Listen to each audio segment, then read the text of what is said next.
Olá, família diocesana de Campo Limpo, a paz de Jesus a todos vocês. Que alegria! Estamos juntos para mais um vídeo de estudo sobre a Carta aos Efésios. Neste vídeo, nós vamos estudar o texto do capítulo 4. E o capítulo 4, de modo semelhante ao capítulo 2, nos traz novamente uma exortação à unidade. Um texto belíssimo e atual, extremamente necessário de ser aplicado em nossas comunidades e na nossa vida cristã nos tempos atuais. Eu quero convidar você, pega a sua Bíblia, abre aí na Carta aos Efésios, capítulo 4, versículo 1 e seguintes, para nós começarmos o nosso estudo. Vem comigo!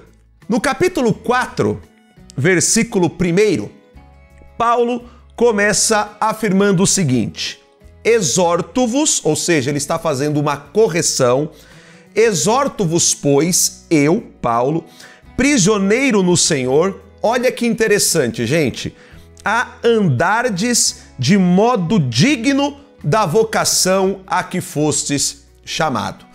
Particularmente, estas palavras muito me encantam.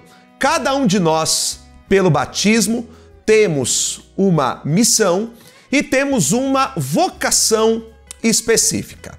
E a exortação de Paulo é para que nós possamos, para que, obviamente, os cristãos de Éfeso, bem como também nós, porque a palavra ela é atual, nunca nos esqueçamos disso, ela nos chama a andar de modo digno da vocação a qual fomos chamados. Diante do chamado que Deus tem para nós, existe uma ética que envolve o nosso ser cristão, bem como também aquilo que nós realizamos na obra do Senhor. E isso pede um testemunho, pede um comportamento ético e moral adequado. Portanto, nós temos aqui algo que inclusive nos chama a um profundo exame de consciência, que nós possamos andar de maneira digna, correta, adequada, de acordo com o chamado que Deus fez para nós.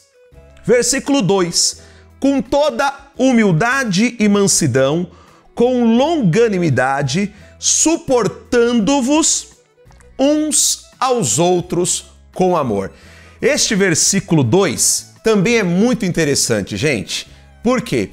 Porque hoje, quando se fala de suportar uns aos outros, nos vem na mente a ideia de tolerarmos uns aos outros.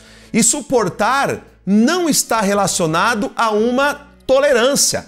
Olha que interessante. Se nós formos, inclusive, ao dicionário, suportar significa dar suporte. Nós somos chamados, como igreja, a suportar uns aos outros, mas no sentido de nós darmos suporte, o suporte necessário para o crescimento e para a edificação do irmão, suportando-vos uns aos outros com amor, porque essa é a máxima do nosso ser cristão. Versículo 3, procurando conservar a unidade do Espírito pelo vínculo da paz. Aqui é interessante que o Espírito, ele aparece dentro do texto mencionado como aquele que promove a unidade. A unidade, ela é uma obra do Espírito. É o Espírito que nos leva ali a vivermos a unidade enquanto dom de Deus para as nossas vidas, derrubando assim todos os muros da divisão e da inimizade, conforme nós vimos no capítulo 2. E na sequência, olha que interessante, eu queria trabalhar os versículos 4, 5 e 6 dentro de um conjunto. Aqui Paulo vai afirmar assim: há um só corpo e um só Espírito, assim como é uma só a esperança da vocação a que fostes chamados. percebam que em relação a este um só corpo, que é a igreja, nós temos aqui o corpo sendo relacionado ao Espírito. Há um só corpo e um só Espírito. Olha o versículo 5. Há um só Senhor. Aqui nós estamos falando de Jesus, o Senhor, a segunda pessoa da Trindade. Há um só Senhor, uma só fé e um só batismo. E o versículo 6, há um só Deus e Pai, a primeira pessoa da Trindade, o Pai, de todos e que está acima de todos, por meio de todos. Olha que interessante. Eu me recordo aqui das palavras de um grande autor cristão, um padre da igreja dos primeiros séculos, chamado Cipriano, que afirmava que a igreja é o povo de Deus reunido na unidade da Trindade, na unidade do Pai, do Filho e do Espírito Santo.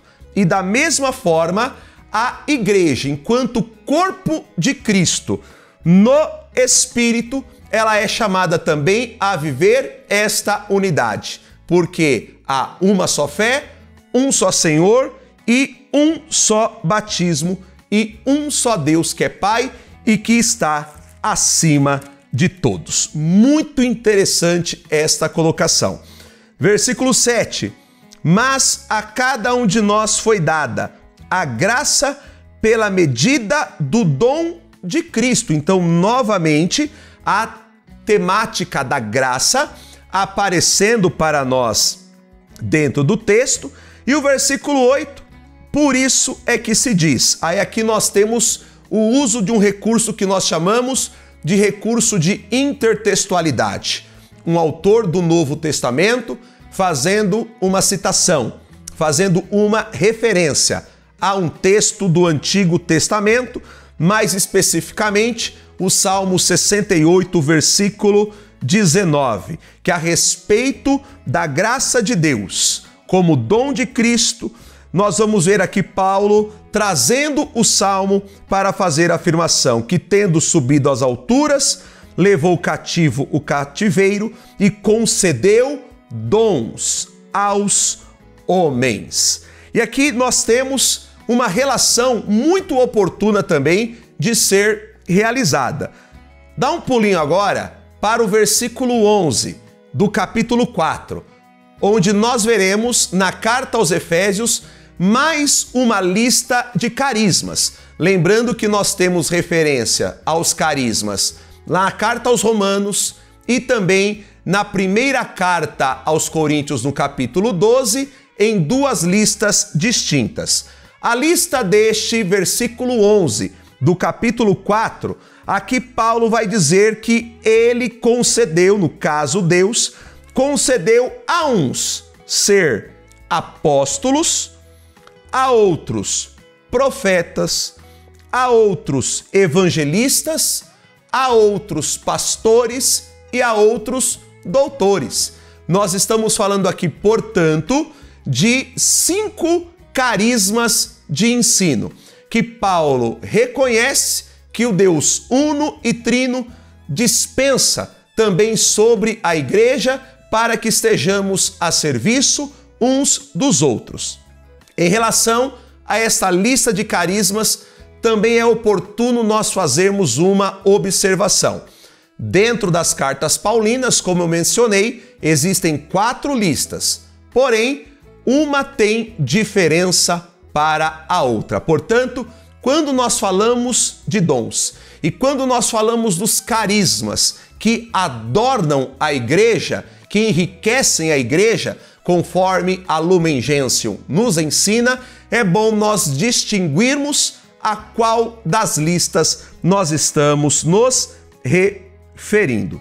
E aí o texto, então, ainda falando sobre a igreja, dentro deste versículo 12, vai dizer que os carismas de ensino, eles são concedidos para, versículo 12, aperfeiçoar os santos em vista do ministério para a edificação do corpo de Cristo, que é a igreja. Lembrando que aqui os santos Nós estamos falando dos salvos, dos batizados, daqueles que fazem parte deste corpo de Cristo que é a igreja.